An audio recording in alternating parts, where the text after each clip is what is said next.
বাংলা, জয় মা মাটি মানুষ, জয় মমতা ব্যানার্জি। কিচ্ছু কালকে বলেছে কিচ্ছু হবে না। তুমি কি তাহলে দোকান খুলবে না রাজুদা? হ্যাঁ দাদা খুলবো, কিন্তু আমি তো আজকে 4 দিন ঘর ছাড়া।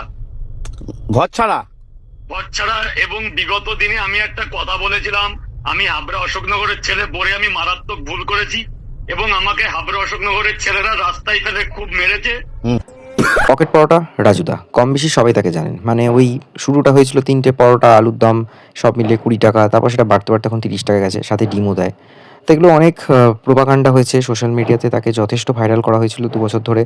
বহু ফুড ব্লগাররা আসতো শুধুমাত্র পকেট পরোটার খোঁজ নিতে। শিয়ালদা চত্বরে তার একটা দোকানও ছিল বলছি, কারণ এই শিয়ালদা চত্বরে যেখানে এই সাবওয়ের সামনে তিনি এই দোকানটা চালাতেন, আসতেন তিনি হাবড়া থেকে, এবং এখানকার একজন কাউন্সিলরের সান্নিধ্যে থেকে তিনি এই জায়গাটি ব্যবস্থা করে এখানে ব্যবসা চালাতেন। প্রচুর ভিড়ভাট্টা হতো, বহু লোক আসতো, সোশ্যাল মিডিয়াতে ভাইরালও হয়েছিল। কিন্তু হঠাৎ করে ভোটের আগে থাকতে তিনি বলেছিলেন জয় বাংলা, এবং তিনি বলেছিলেন যে 4 তারিখে খেলা হবে, এটাও বলেছিলেন যে মমতা ব্যানার্জি ভোটে জিতবেন। নানা রকমভাবে তাকে, সত্যি কথা বলতে কি, মানে তাকে ইউজই করা হয়েছিল। তার ধরে নিলাম সে অত্যন্ত সরল, ধরে নিলাম। পরবর্তী সময় বোঝা গেছে সে আসলে কতটা সরল।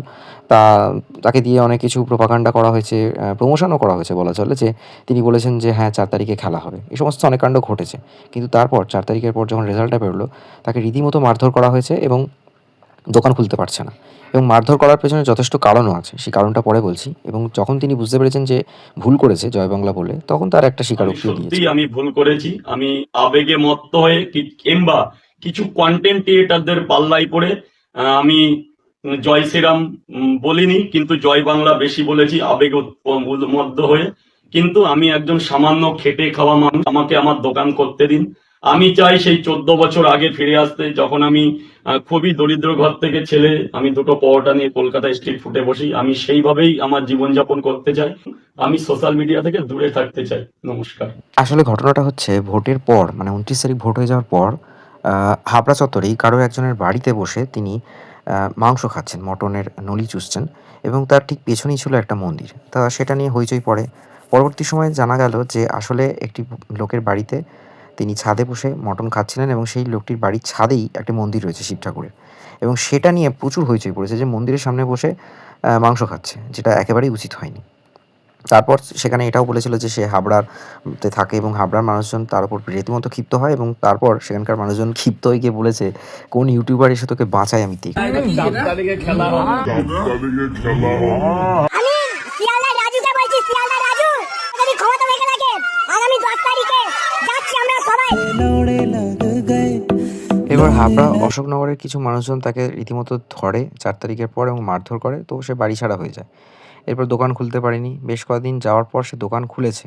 কিন্তু শিয়ালদা চত্বরে দোকান খোলার পর দেখা গেল যে সেখানেও মানুষজন এসে তাকে চড়াও হয়েছে, এবং আসলে পকেট পরোটা রাজুতে এতটাই ফেমাস হয়ে গেছিল, রাজ্য জুড়ে তার প্রচার পেয়ে গেছে, বিভিন্ন রিয়েলিটি শোয়ে খেলতে গেছে, স্ত্রীকে নিয়ে খেলতে গেছে। তো ন্যাচারালি তার একটা ফেস ভ্যালু রয়েছে, মানে যাই হয়ে যাক না তিনি পকেট পরোটা বিক্রি করুন না কেন, কিন্তু ওই যে তার একটা ফেস ভ্যালু আছে। এবং তারপর দেখা গেল তাকে রীতিমতো ধরে মারধর করছে শিয়ালদা চত্বরে।